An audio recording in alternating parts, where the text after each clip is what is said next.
Eine bis heute unbegreifliche Epoche. In Spanien wütet die heilige Inquisition der römischen Kirche, um die Gläubigen vor Irrglauben und Unglauben zu bewahren. Tausende von Opfern, misshandelt und getötet im Namen Gottes und der Inquisition. Wer denunziert wird oder Verdacht erregt, wird aufgespürt, verhaftet, deportiert, gefoltert, getötet.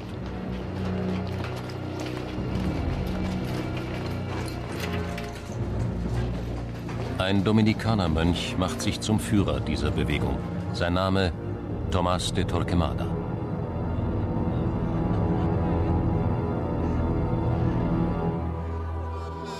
Unfassbar bis heute.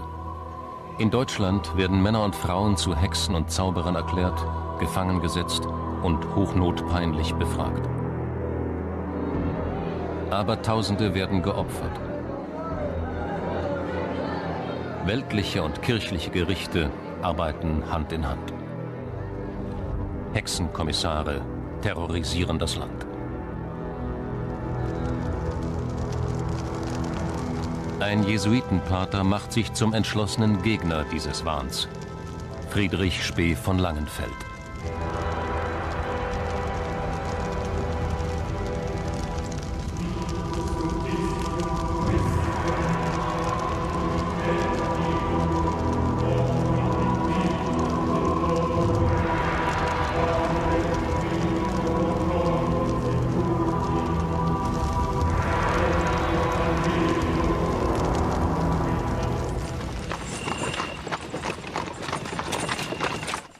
Der oberste Verfolger aller Ketzer ist unterwegs, der Großinquisitor. Er versteht die Weite der spanischen Königreiche als den Weinberg Gottes, in dem er alles Unkraut auszurotten hat, mit Feuer und Schwert.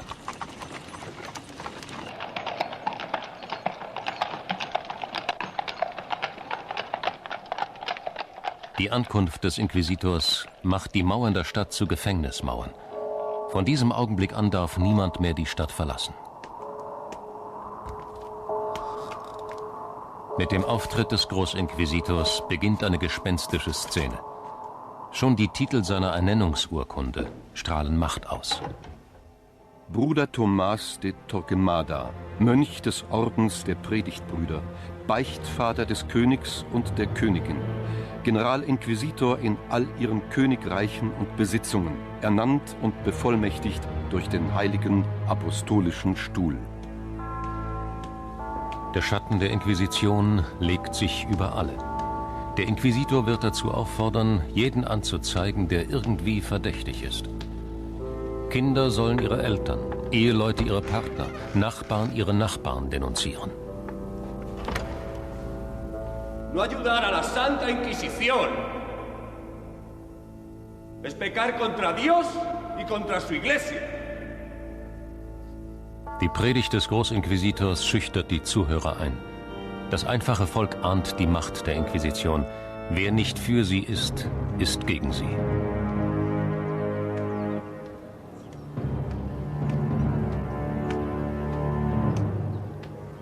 Vor dem Tribunal der Geschichte ist Torquemada der eiskalte Architekt der Verfolgung von Andersdenkenden, der herzlose und grausame Fanatiker. Er selbst sieht sich anders.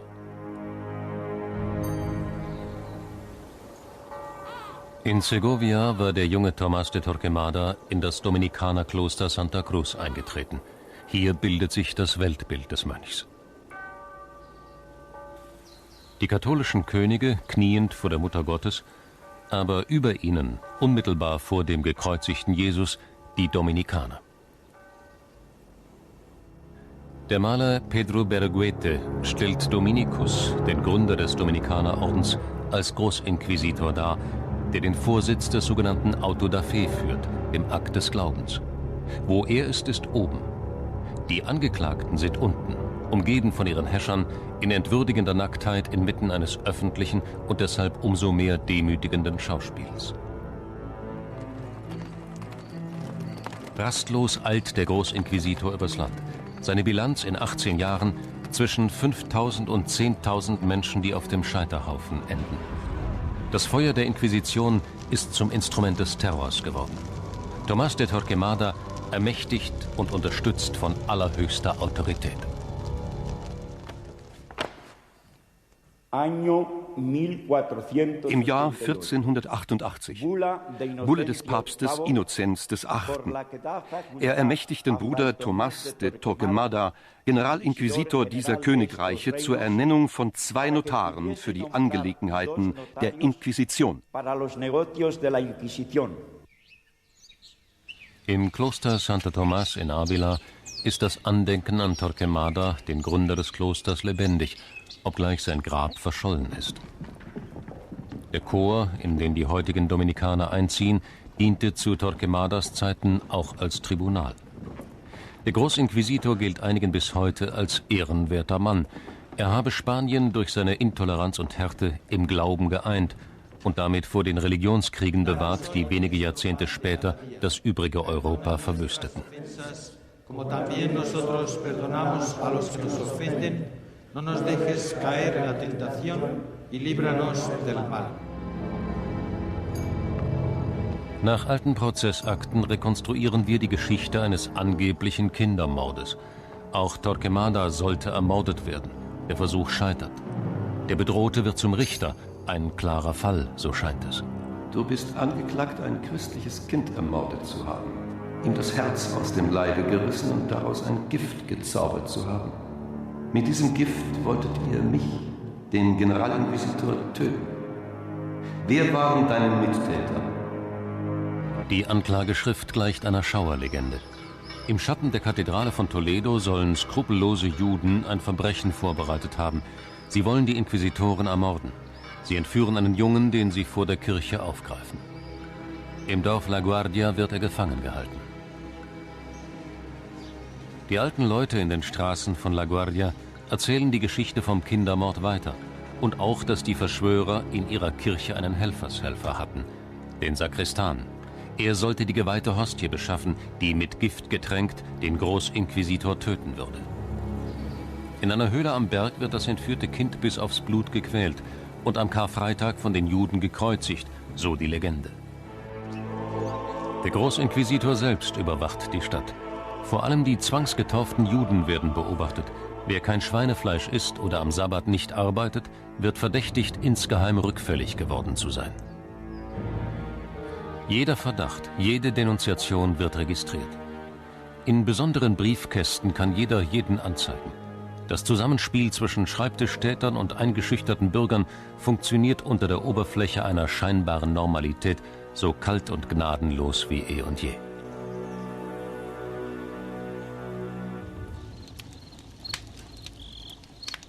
Die Inquisition wird zur spanischen Inquisition. Die katholischen Könige, wie Isabella und Ferdinand bald genannt werden, verschmelzen die alten religiösen Traditionen des Landes mit der Glaubenslehre des Christentums. Alles Fremde und Andersgläubige, wie Juden und Moslems, soll vertrieben oder ausgebrannt werden.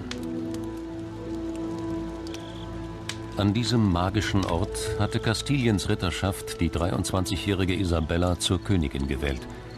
Die rätselhaften Stierfiguren, vor über 2000 Jahren aus Granit gemeißelt, waren Zeugen heidnischer Opferrituale.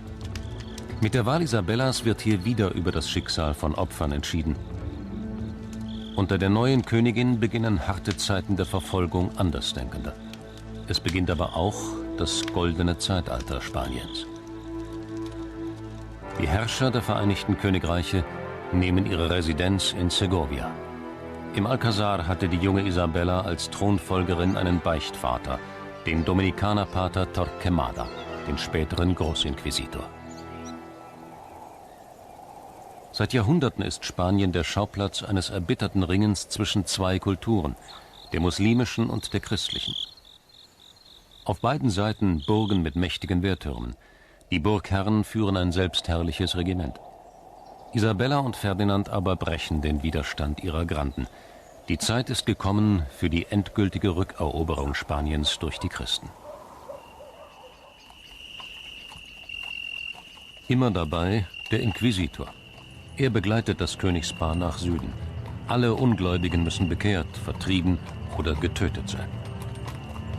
Als Kalif Boabdil, der Herrscher Granadas, 1492 kapituliert und der Königin Isabella die Schlüssel der Stadt übergibt, gehen 800 Jahre maurischer Herrschaft in Andalusien zu Ende. Isabella nimmt die Kunst und Architektur der orientalischen Baumeister gern in Anspruch. Die feine Lebensart und den Luxus der Herrscher aus dem Morgenland weiß auch Ferdinand zu schätzen. Dem Großinquisitor jedoch ist die üppige, wohlgeordnete Lebenswelt der Mauren ein Gräuel. Ihn treibt die Angst, auch Muslime könnten sich, wie viele Juden, zum Schein taufen lassen, heimlich aber an ihrem alten Glauben und an ihrer Kultur festhalten. Spürt er vielleicht, welch geistige Kraft von dieser überwältigenden Schönheit ausgeht?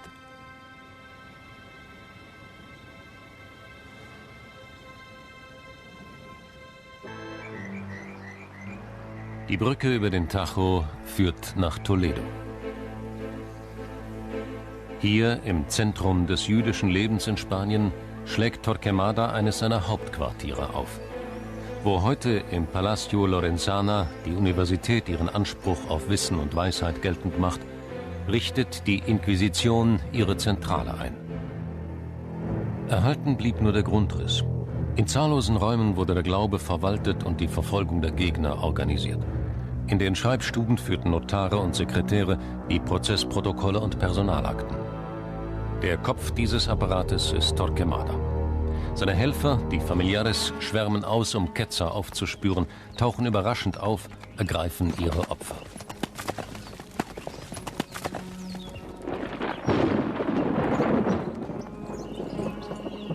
Spanien verändert sich in diesen Jahren.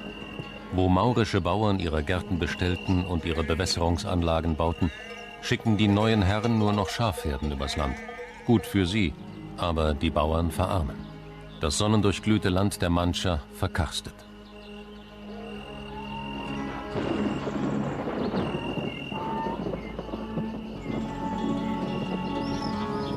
Villanueva de los Infantes ist heute ein verträumtes Provinzstädtchen in der Mancha. Zur Zeit der katholischen Könige ist sie die Domäne der Thronfolger. Die ritterlichen Mitstreiter werden mit Ländereien belohnt. Villanueva wird zu einem Zentrum von Kunst und Kultur. In diesen Häusern ging Spaniens Nationaldichter Miguel de Cervantes, der Schöpfer des Don Quixote und seines Dieners Sancho Panza, ein und aus. Auch Cervantes wird seine Bekanntschaft mit der Inquisition machen. In Villanueva steht noch das Haus der Inquisition. In Spanien sind nur wenige der Amtssitze bis heute erhalten. Auch dieser hier verfällt langsam. Einst gingen Torquemadas Agenten hier ein und aus. Über dem Tor das Wappen der Heiligen Inquisition, das Kreuz mit Knochen und Totenkopf. Im Folterquartier von damals wohnt heute eine Familie. Die Spuren der Vergangenheit sind immer noch sichtbar. An diese Säule wurden die Gefangenen gekettet, bevor man sie zum todbringenden Verhör führte. Zu wem habt ihr das Herz des Kindes gebracht? Zu Moses Abenamias, dem Zauberer von Zamora? Wenn du nicht gestehst und nicht auch deine Komplizen anzeigst, werden wir dich mit anderen Mitteln zur Wahrheit bringen müssen. Die anderen Mittel, das meint die peinliche Befragung, das Verhör mit den verschiedenen Steigerungsstufen des Folterrituals. Das Instrumentarium der Folterkammern ist grauenerregend. Die Streckbank, zur zusätzlichen Qual, mit Stacheln aus Hartholz bestückt. Der Folterstuhl, Ausgeburt der Verachtung des Menschen für seinesgleichen. Die Armzwinge, unvorstellbar die Qual der Opfer. Die Erfahrung der völligen Ohnmacht, das Gefühl, wehrlos ausgeliefert zu sein, ist erniedrigend. Die Apparaturen für die peinlichen Verhöre sind ausgeklügelt. Oft genügt schon das Vorzeigen des Marterwerkzeugs, um ein Geständnis zu erpressen. Sogar außerhalb der Rechtsordnung werden Menschen von Menschen geschunden, mit Eisen, Feuer und Wasser. Kirchliche Stellen sind an den Folterungen nicht beteiligt. Kein Blut soll an den Händen der Kirche kleben. Wir sind nicht grausam ohne Not. Wir sind nur dazu berufen, den Glauben rein zu halten. Torquemada weiß, dass er in einer langen Tradition steht. Auch für Thomas von Aquin ist der Ketzer wie ein Falschmünzer und muss wie dieser zum Tode verurteilt werden. Der Ordensgründer Dominikus hatte ursprünglich die Ketzer allein mit der Kraft des Wortes bekehren wollen. Doch bald begann er einen Kreuzzug nach innen und bekämpfte jede Abweichung mit Gewalt. Ávila, die Stadt Torquemadas. Hier hat er sein Kloster gegründet, hier wurde er begraben. Die Mauern und Wehrtürme schützten die Einheit von Kirche und Staat, die dem Großinquisitor so viel Macht verlieh.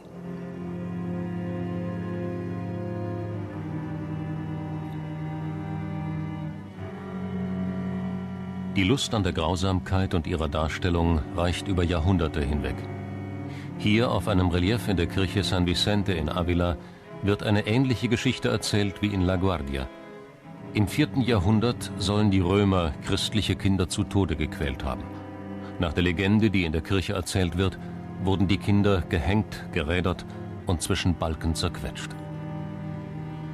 Die Legende unterstellt auch, dass ein Jude die Kinder schänden wollte, aber von einer Schlange daran gehindert wurde, was den Mann so beeindruckte, dass er zum Christentum übertrat und eine Kirche stiftete. Der gemeinsame Auftritt von Klerus und Militär gehört bis heute zur Tradition in Spanien, obwohl Staat und Kirche rechtlich längst getrennt sind.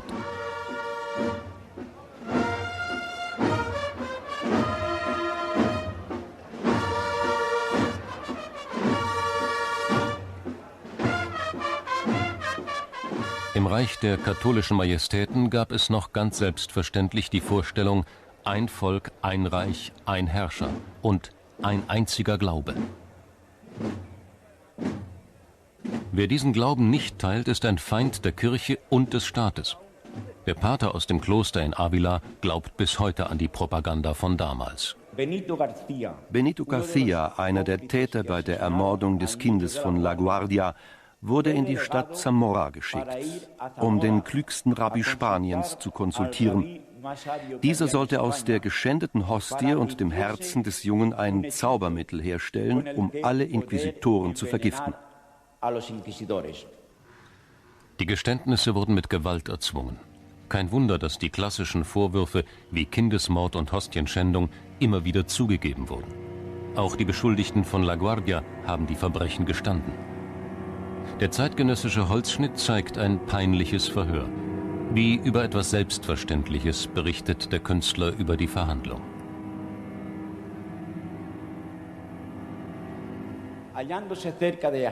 Auf dem Heimweg in der Nähe von Astorga betrat dieser Benito eine Schenke. Die Zecher dort entlarvten ihn wegen seines Aussehens schnell als Juden.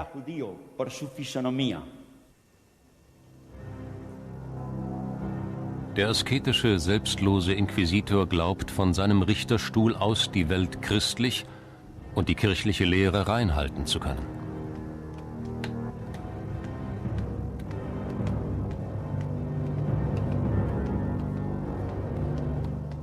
Sag's endlich. Wie habt ihr das Gift gemischt? Habt ihr Kinderschmalz gesotten? Welche Kräuter habt ihr zugesetzt? Noch einmal, wer sind deine Genossen? Wer von euch sollte mir das Gift verabreichen? Bei welcher Gelegenheit? Von welchen Christen weißt du, dass sie den Sabbat halten, Passa feiern und all die jüdischen Riten? Du wirst sprechen. Im ganzen Land haben die Inquisitionsgerichte gearbeitet. Aber nicht alle der zum Tode Verurteilten wurden sofort hingerichtet.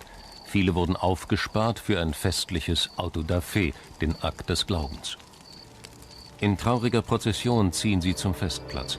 Die Zahl der Todgeweihten soll möglichst groß sein, da so das Böse umso wirksamer bekämpft werden kann. Einige tragen den San Benito. Der ärmellose gelbe Kittel ist bemalt und beschrieben mit den Verbrechen, die der Träger begangen haben soll. Der San Benito mit den roten Flammen ist das Zeichen jener Glaubensfrevler, die nach Folter und Gefängnis gestanden und bereut haben.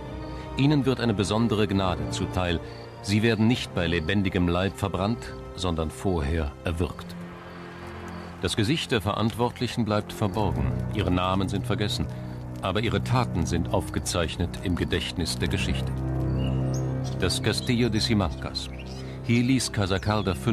das Generalarchiv der spanischen Königreiche einrichten. 30 Millionen Dokumente.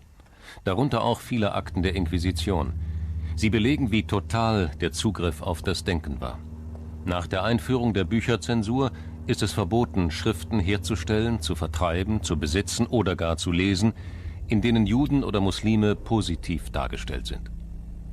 Verboten sind die Werke der Humanisten und vieler Autoren der Weltliteratur: Dante, Rabelais, Thomas Morus, Johannes Kepler.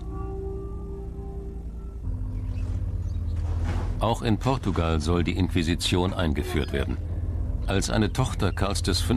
Königin von Portugal wird, ermahnt der Vater sie in diesem Brief eindringlich, jede Ketzerei zu bestrafen und zu unterdrücken.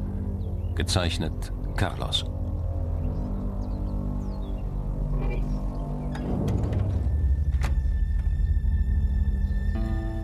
Als Cervantes seinen Don Quixote gegen Windmühlen kämpfen lässt, ist in Spanien die Inquisition längst ein Bestandteil des Alltags.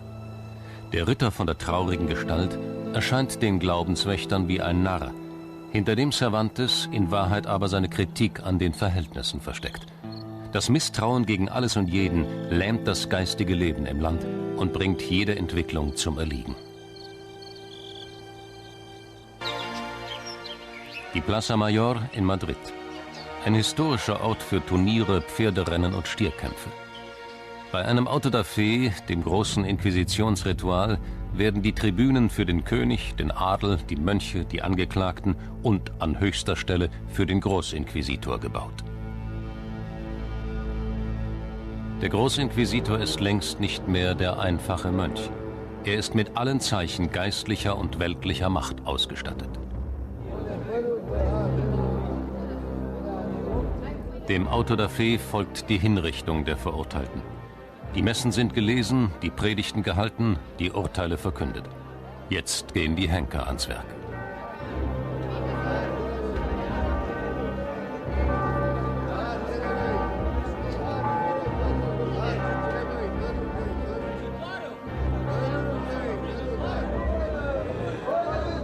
Das zuschauende Volk ist erregt.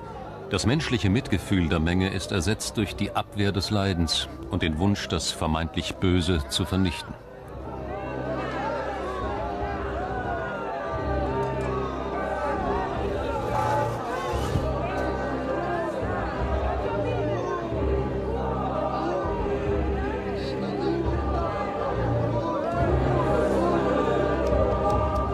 Eine Ketzerin hat bereut. Als Gnadenerweis wird sie erwürgt, bevor die Flammen auflodern.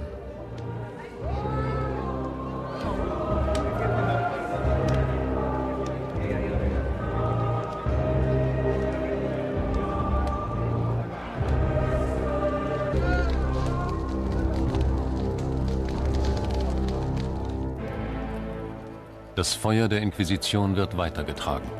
Die Namen der Inquisitoren ändern sich. Was sich gleich bleibt, wo immer sie erscheinen, sie verbreiten Schrecken und Angst. Chronisten beschreiben, wie das blühende Spanien unter diesem Terror zum Totenhaus und zum geistigen Friedhof verödet. Die Grausamkeit des Vorgehens gegen die Ketzer erfasst bald wie eine Epidemie ganz Europa. Frankreich, die Schweiz, die Niederlande, England, Böhmen, Italien. Die meisten Scheiterhaufen aber werden in Deutschland brennen. Die Menschenjagd im Namen Gottes verwandelt sich in eine neue Massenhysterie, den Hexenwahn. In Mitteleuropa trifft die gewalttätige Sorge um die Reinerhaltung des Glaubens auf die uralte Angst vor Zauberern, die Mensch und Vieh schaden könnten.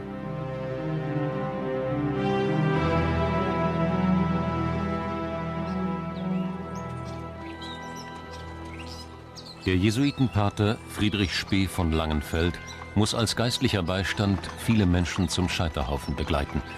Er wird bald schreiben: Kaum zu glauben, was es bei den Deutschen und besonders, es ist beschämend auszusprechen, bei den Katholiken unter dem Volke für Aberglauben, Missgunst, heimliches Gerede und dergleichen gibt. Die Obrigkeit bestraft diese Dinge nicht und die Prediger rügen sie nicht. Sie sind es, die zuallererst den Verdacht der Hexerei in die Welt setzen. Rückblickend fasst Spee zusammen: Ich habe sie zum Scheiterhaufen begleitet. Verurteilt waren sie alle. Schuldig war keine. Zum Beispiel Bamberg. Ein Justizskandal aus den Tagen der Blutgerichtsbarkeit zeigt, wie wenig Zeit sogar angesehenen Bürgern blieb, wenn sie erst einmal durch Denunziation in den Verdacht der Hexerei geraten waren. Im Hochstift Bamberg dient Dr. Georg Hahn seit Jahren loyal als Kanzler, das heißt als oberster Verwaltungsbeamter. Da werden seine Frau Katharina und seine Tochter der Hexerei beschuldigt. Die Prozessakte erzählt, dass kein Jahr verging, bis die gesamte Familie Hahn vom Leben zum Tod befördert ist. Was war geschehen? Es gibt Rivalen und Neider in der Stadt, die gegen den Kanzler und seine Familie die tödliche Intrige anzetteln. Dr. Hahn hatte gewagt, die Machtbefugnisse der Hexenkommissare in Frage zu stellen. Die Prozessunterlagen dokumentieren Seite für Seite, wie man in Zeiten des Hexenwahns seine Gegner mitsamt ihrer Familie ausrotten konnte. Man brauchte nur zu behaupten, die Frau des Kanzlers sei eine Hexe, weil ihre Mutter auch schon eine war. Und außerdem habe die Tochter unzüchtige Träume gestanden. An einem kalten Dezembertag holen die Büttel des Gerichts die nichtsahnende Katharina Hahn und ihre Tochter ab in den Hexenkerker. Die Stadt Bamberg hatte gerade ein Spezialgefängnis zur Abstrafung und Bekehrung böshafter Menschen gebaut, das Malefizhaus. In seinem Inneren gab es 27 Gefängniszellen und eine Folterkammer. Eine Inschrift lautet: Das Haus wird ein Exempel werden, dass alle, die vorübergehen, sich entsetzen. Hier wird auch Katharina Hahn, die Frau des Kanzlers, inhaftiert. Schon am darauffolgenden Tag wird sie zu einem ersten Verhör geholt. Außer dem Stadtschreiber Schmelzing sind 2 Hexenkommissare anwesend, die Doktoren Schwarz-Konz und Herrenberg. Um Katharina Hahn einzuschüchtern, muss sie bei einem peinlichen Verhör zugegen sein.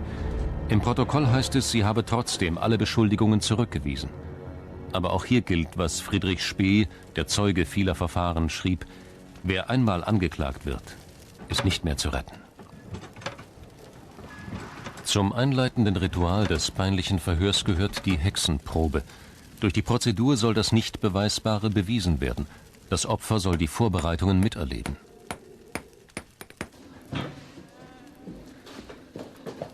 Auch Katharina Hahn wird der Hexenprobe unterworfen.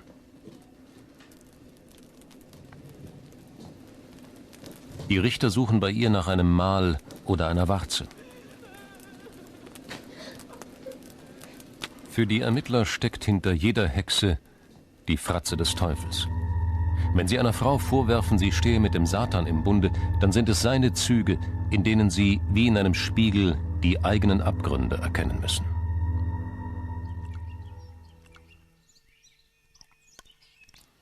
Der Ablauf fast aller Hexenprozesse folgt einem berüchtigten Leitfaden für die Überführung von Hexen und Zauberern, dem sogenannten Hexenhammer, Malleus Maleficarum. Die Erfindung des Buchdrucks verhilft dem Traktat zur schnellen Verbreitung. Verfasser sind 2 Dominikanermönche aus dem Elsass. Vor allem Frauen gelten als verdächtig, mit dem Teufel Unzucht zu treiben und sich zu einer Sekte verschworen zu haben, um Menschen und Vieh zu schaden. Das Buch entfacht den totalen Krieg gegen alle, die verdächtigt werden, einen Pakt mit dem Teufel eingegangen zu sein. Auch im protestantischen Deutschland füllen sich die Kerker. Die Stadt Quedlinburg stellt heute dieses mobile Verlies zur Schau. Der Kasten aus schweren Eichenbohlen wurde auf den Marktplatz gefahren. Durch die Luke konnte der Gefangene hinausschauen, aber auch umgekehrt. Schaulustige, Freunde und Feinde konnten hineinschauen.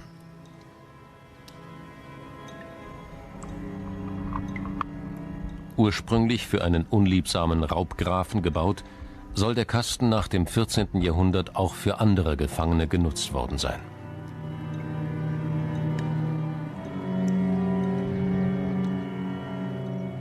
Zu den demütigenden Bequemlichkeiten dieses Gefängnisses gehörte auch ein Abort. Das Land soll hexenfrei werden. Vor allem alte, überflüssige Esser, heilkundige Hebammen und Wohlhabende, deren Hab und Gut begehrt wird, sie alle sind in Gefahr, denunziert zu werden. Die Verfolgung der Hexen ist eben auch ein Geschäft. Der Grundriss des Bamberger Malefizhauses. Kerkerzellen und Verhörkammern in 2 Stockwerken. Eine Malefizkommission konnte bis zum Eingreifen des Kaisers im Jahr 1631 und dem Einmarsch der Schweden ungezählte Menschen inhaftieren und hinrichten. Wer in die Kerker und Folterkammern hinabsteigen muss, wird auch noch zur Kasse gebeten. Die Angeklagten oder ihre Angehörigen müssen nicht nur selbst für ihre Ernährung aufkommen, ihnen werden auch die Kosten für Prozess, Folter und Hinrichtung aufgebürdet.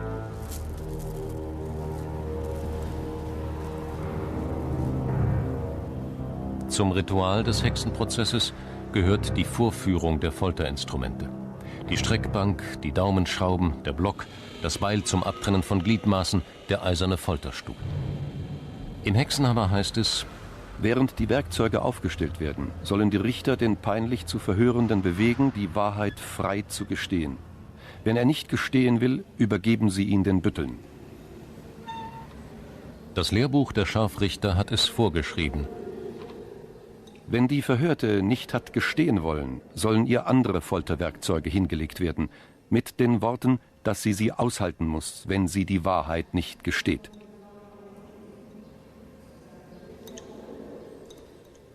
Angst haben auch die Henker.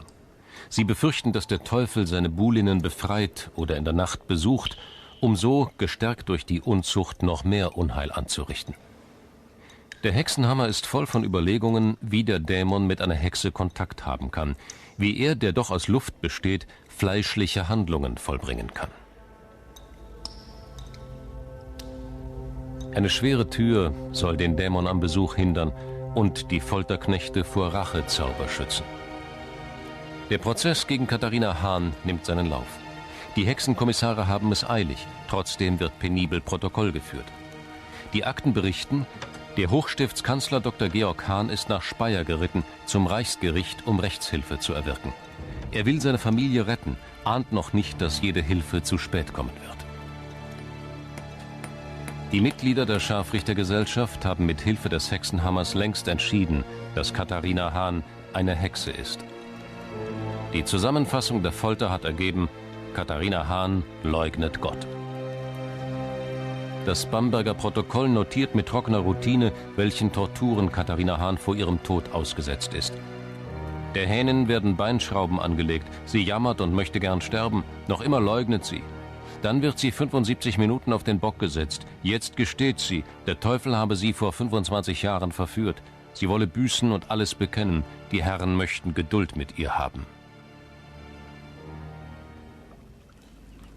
Die Angst vor den Hexen ist auch die Angst der Männer vor dem Wissen der Frauen. Im Kopf der Männer wird die Kenntnis der heilenden Naturkräfte umgedeutet in die Herstellung von Mixturen in der Hexenküche, zum Beispiel einer Flugsalbe für den Besenritt zum Hexensabbat. Man nehme Mandragora, Tollkirsche, Bilsenkraut, Bittersüß und Stechapfel, vermenge mit Katzenfett, Eselsfett, Fledermausblut und Kinderfett. Solche Rezepte lassen diffuse Angst aufsteigen vor den Frauen, die sich das Wissen um die Naturkräfte bewahrt haben. Die keltisch-germanischen Naturreligionen sind im Europa des Mittelalters noch immer lebendig. Die Walpurgisnacht und der Hexensabbat werden gefürchtet als Beschwörung der alten Geister.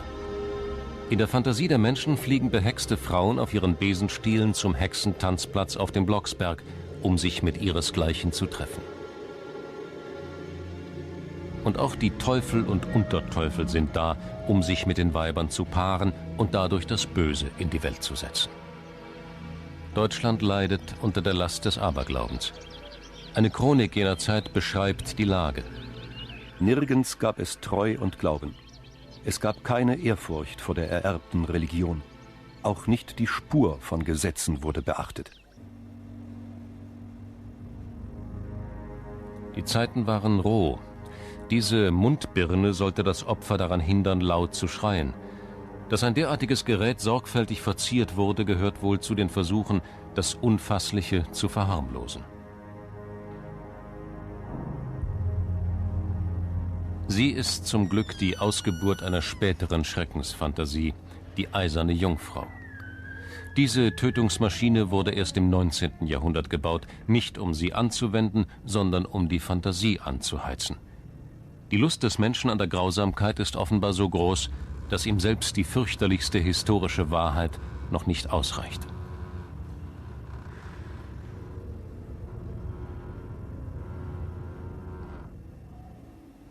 In Bamberg ist Katharina Hahn zum Tode verurteilt worden. Kurz darauf ereilt ihre älteste Tochter und ihren Ehemann das gleiche Schicksal. Im Jahr des Herrn 1628 sind alle Mitglieder der Familie tot. In den nächsten 2 Jahren folgen ihnen allein in Bamberg mehrere hundert Menschen. Einer der Hexenkommissare schreibt in seine Akten hinter den Namen eines jeden Hingerichteten: Friede seiner Seele. Unter den Zuschauern musste sich auf Befehl seines Ordens der Jesuitenpater Friedrich Spee von Langenfeld aufhalten. Er war als geistlicher Beistand der Verurteilten abkommandiert. Die Praxis der Verfolgung kann er mit seinem Glauben und seinen Überzeugungen nicht vereinbaren. Vor der Glut der Scheiterhaufen wächst in ihm der Plan zu einer Veröffentlichung, die dem Wahn entgegentreten soll. Cautio Criminalis. Rechtliche Bedenken wegen der Hexenprozesse lautet der Titel. Aber Spee hat Angst, selber auf dem Scheiterhaufen zu enden, wenn seine Gedanken bekannt werden. Erst der fromme Diebstahl der Handschrift durch einen Freund ermöglicht die Drucklegung. Als Verfasser wird ein unbekannter römischer Theologe genannt. Langsam weicht die namenlose Trauer auf den Gesichtern der Zeugen der Einsicht, dass keines dieser Brandopfer schuldig ist und dass niemand das Recht hat, sie als Hexen und Zauberer zu richten und hinzurichten.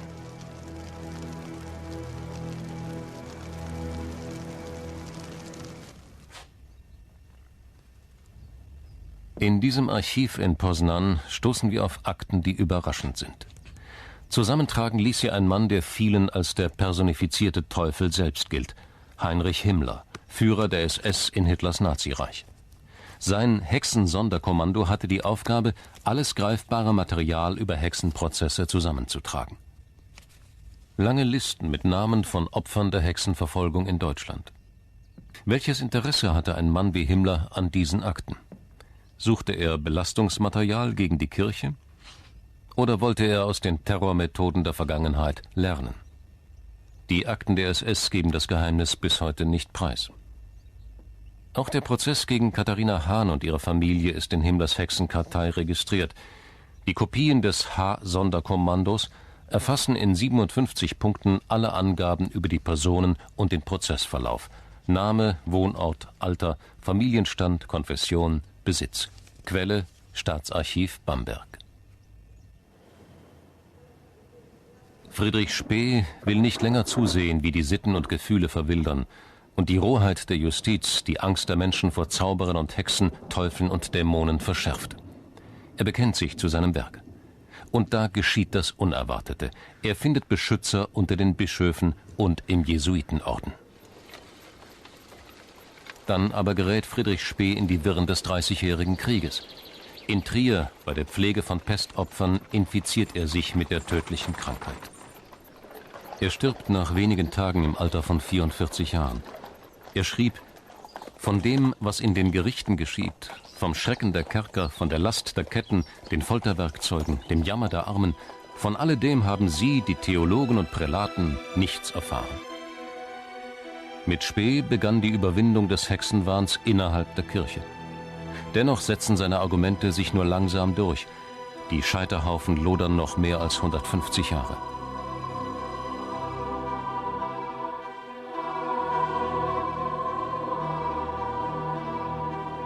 In Deutschland wird der letzte Scheiterhaufen erst im Jahr 1775 verloschen sein. Auch in Spanien verabschiedet sich die Inquisition nur zögernd aus der Geschichte. Heute streiten sich die Historiker darüber, wie viele Opfer die Inquisition und der Hexenwahn gefordert haben. Waren es Zehntausende oder Hunderttausende? Nach neueren Forschungen war die Zahl der Opfer geringer als bisher angenommen. Niemand wird je die genaue Anzahl der Opfer und schon gar nicht ihre Namen erfahren. Zu viele Zeugnisse gingen verloren oder wurden absichtlich vernichtet.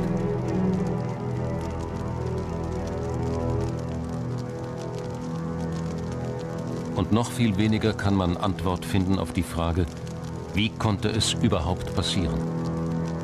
Unfassbar bleibt all das, was der Mensch mit dem Menschen macht. Man kann beschreiben, was geschah. Begreifen kann man es nicht.